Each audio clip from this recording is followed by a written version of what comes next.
Alright, here's my review of the Troy-Bilt TB6042 XP. This thing is a POS, meaning a piece of shit, man. Do not buy this weed whacker. I got it kind of on a jump because I needed something to do some side jobs right away. My previous weed whacker was a pulling light duty model, and I wanted to get something heavy duty that I was going to use a little more. This weed whacker's over $200, so obviously it takes a little bit out of your pocket, but that $200 I should have saved to get a good weed whacker like a Shindaiwa or a Stihl, because I got ripped off, and I really didn't realize it until obviously my 30 days to take it back is over. I do have a manufacturer's warranty on this, but you know, this is my only weed whacker, so I'm gonna have to drop it off, and then how I'm gonna do work if it's at the factory getting fixed because they didn't do it right the first time. So regardless of that, I wanted to protect any other consumers from purchasing this. I'm going to go overview with it, and then I'm going to crank it up and let y'all hear how this thing runs. Initially, it seemed to run really nice. It had a nice engine.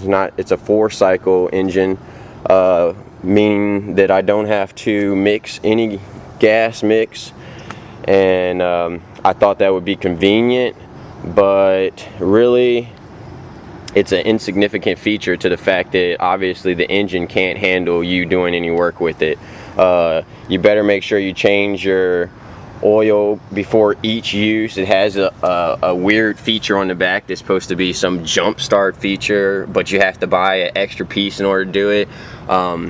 I'm really good at starting up small engine motors, so I don't have the troubles that you see most guys spending all day breaking their shoulders trying to crank them up because they don't know how to prime them right.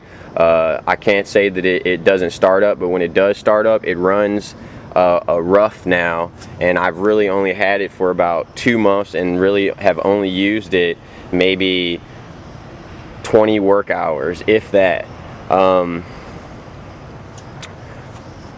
I got the combi one so that I could attach my old attachments from my previous weed whacker, which they do fit pretty much any weed whacker, so you don't have to buy Troy-Bilt's name brand. Here's their weed whacker head that they send with it, and this big ass plate. Obviously I don't use a plate because I'm not a punk, but anyway, they have this huge knob that really stops you from getting a clean cut across the surface of the ground. I had really grinded down the head on my last weed whacker till I had to replace the head because of skimming across, you know, concrete surfaces next to sidewalk and stuff, trying to put a nice edge on it. So I thought it would be okay because it has obviously a lot of plastic here that would give me more time to rub away, so to say.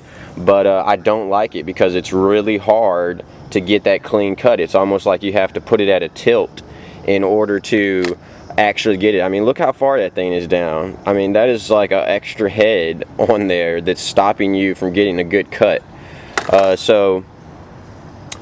With that being said, the technology they're using to create this weed whacker head is just horrible. Shindaiwa has a head where you don't even have to take the face off, and you can just stick the string through it and wind it in there, which is so convenient. That's what all my friends use, and that's what I wish I had the money for. Obviously it's going to cost a little more, but when you run into situations like this after you purchase a product where it's breaking down on you or not running good, the worst experience I had with it was earlier today. I was trying to use it, and it's just spitting out white smoke out the back. You know, I had just changed the oil in it this morning.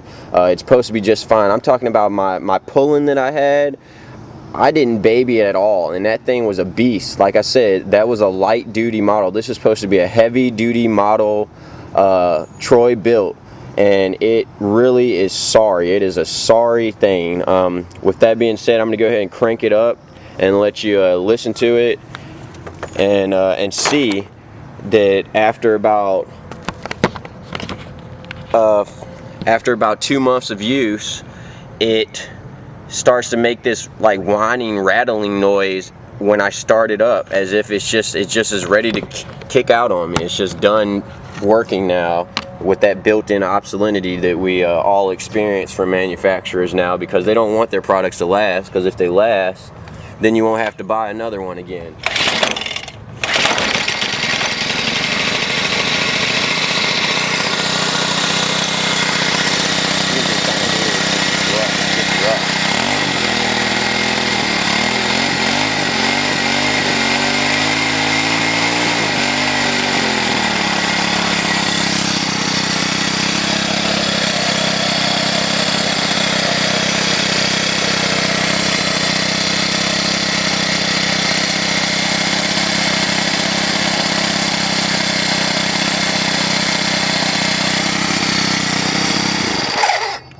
I'm sure you heard that little whine when I turned it off. Sometimes it does that the second I turn it on, and it's not spitting the white smoke at the moment, probably because I'm not using it at full speed to actually do some work, but I'm pretty sure that it'll probably end up acting up on me again later on this week.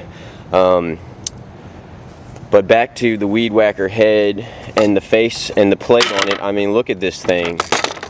What in the world is this going to do? I don't have it attached, but if you look at the box, it's supposed to sit out behind the head like that. I mean, what that's supposed to block, I have no idea, and it definitely is going to get in the way.